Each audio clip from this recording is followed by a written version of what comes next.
కోసమే వేచి ఉన్న పైరులా గంపెడంత ఆశతోటి చూడనా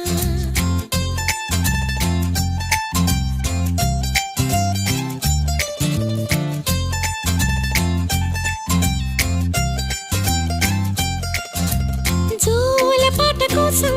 ఉయ్యాలలోన చంటి పాపలాగా కోడి కూత కోసం తెల్లారు జాము పల్లెటూరిలాగా ఆగనే లేనుగా చెప్పవా నేరుగా గుండెలో ఉన్న మాట ఏ ఒకటి